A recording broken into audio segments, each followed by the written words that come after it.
Hi guys. आज हम सीखेंगे कि बोर्ड मास को इस्तेमाल करके मैथमेटिक्स के प्रॉब्लम किस तरह हल किए जाते हैं।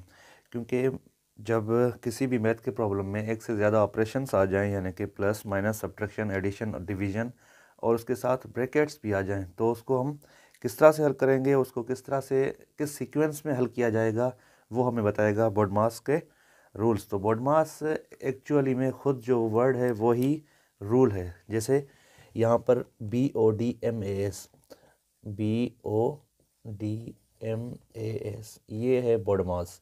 इसको हम मैथमेटिक्स में अप्लाई इस तरह करेंगे कि ये जो B है ये शो करता है ब्रैकेट को, यानी कौन कौन से ब्रैकेट आ गए, पैरेंथेसिस आ गया, करली ब्रैकेट्स आ गई और स्क्वायर ब्रैकेट्स आ गए। यानी छोटा ब्रैकेट, इसको आम लैंग्वेज में छोटा ब्रैकेट कहा जाता है, पैरेंथेसिस। तो इसको हल हल करेंगे, फिर उसके बाद करली ब्रैकेट्स, फिर उसके बाद स्क्वायर ब्रैकेट्स। जब ये हल हो जाएंगी तो उसके बाद हम यानी कि ऑफ प्रॉब्लम, किसी भी प्रॉब्लम में जहाँ पर ऑफ लिखा होगा उसको हम मल्टीप्लाई में कन्वर्ट करके हल करेंगे।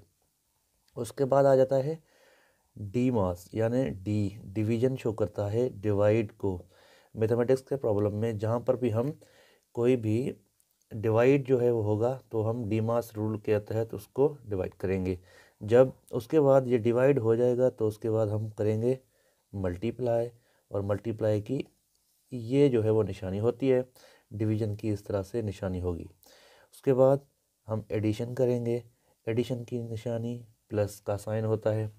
उसके बाद सब्ट्रैक्शन होता है, सब्ट्रैक्शन यानी माइनस करेंगे हम। तो ये तो मजमूई तौर पर है मैथमेटिक्स के ऑपरेशंस जो हम किसी भी प्रॉब्लम में देखते हैं, और उनको इस सीक्वेंस में ही हल करेंगे ताकि हमारा आंसर जो है वो करेक्ट आ सके।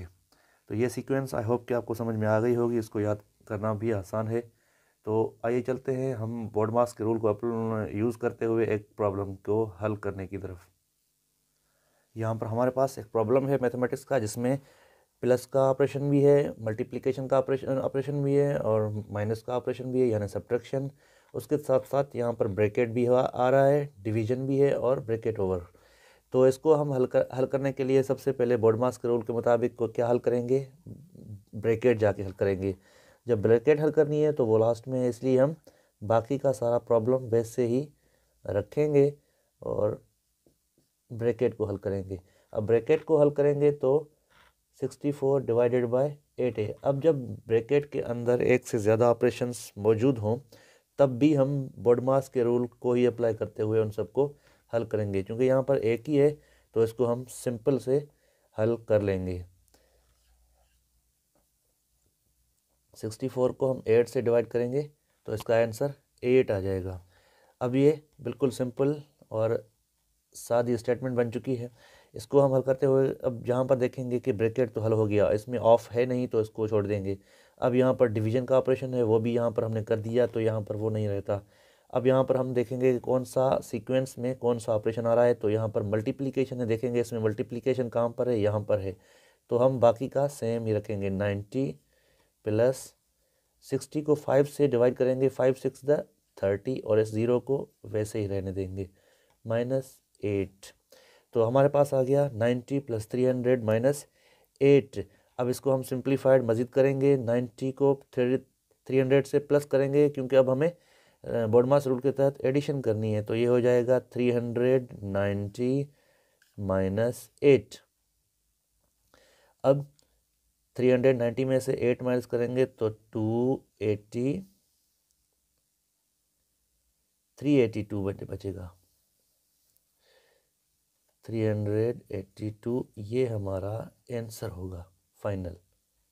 आई होप कि यहाँ तक आपको ये प्रॉब्लम और बोर्ड मास का रूल समझ में आ गया होगा।